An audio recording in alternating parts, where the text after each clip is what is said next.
Welcome back, students, to another Short Courses with me, Professor Caster, where we take the larger courses and we break them down into bite-sized chunks. We'll be discussing any kind of interactions, personal or on the gaming table, with the said casters. Orsus Zoktavir, the Butcher of Khardov, also known as the Butcher, just for reference. Khador and Warcaster. The varied cultures of Khador's vast lands are proud of their fighting spirit, and Orsus Zoktavir embodies elements of each of these proud lines. Although his parentage is uncertain, each of the people of Khador have at times claimed him as their own. 7.5 feet tall and over half as wide, he is a massive man whose manifestation of natural arcane skill in early life. Orsus' past is wrapped in mystery. None seem to know of his life before he appeared in Kursk with 2 old warjacks in tow, demanding to be enlisted in the army. He was sent to the Orgoth fortress turned industrial city named Khardov, which would become his only home. Before long, he was given his first command and dispatched to the patrol in the southern border alongside the 5th Border Legion. He gained notoriety during these patrols in 587 AR when a village just north of Boar's Gate Keep was accused of attempting to withdraw from Khador to join the Ord. Orsus took it upon himself to crush the traitorous rebellion. When a waiting contingent of militiamen tried to parley, Orsus howled and charged. What followed was carnage. Halfway through the slaughter, the militiamen surrendered, but Orsus kept cutting them down. His accompanying soldiers tried to restrain him, but in the wild rage he turned on his own men, and with his massive axe rent everyone into pieces. His fury was boundless. Moments later, the dismembered parts of 88 soldiers lay strewn in the village square. Those who witnessed the aftermath told of blood so thick in the muddy streets, the rats had to leap from one body to the next to avoid drowning.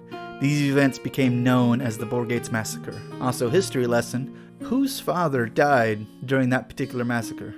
I think she might be named Sorska. Word spread quickly, earning Orsus the title of the Butcher of Khardov, and the news ultimately reached the ears of the newly crowned Queen Anvanar. The pragmatic young queen absolved the warrior of blame, openly condoning his behavior as the reaction of any true patriot. Most of her commanders guessed at the queen's true intent, and parading a new weapon against the internal dissent, she instilled fear that to speak or act against her could result in a visit from the Butcher.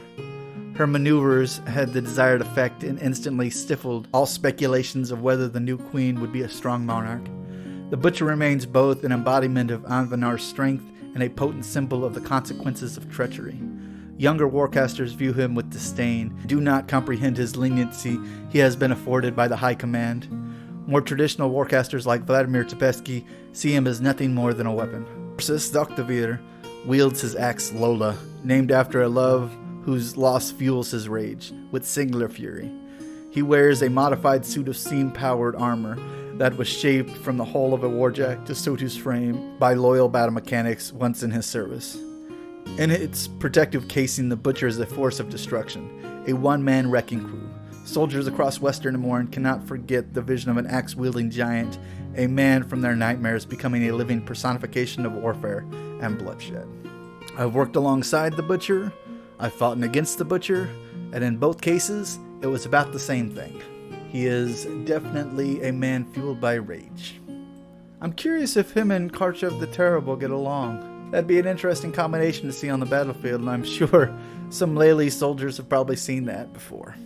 Also, I'm curious if Sorska has ever tried to kill him off for the murder of her father at Boar's Gate, as we've discussed in previous chapters. Whether, by her hand directly or put him into a situation in which he could potentially die. Pretty sure that Urisk would probably have a problem with that, but I don't know. Time will tell. We will see.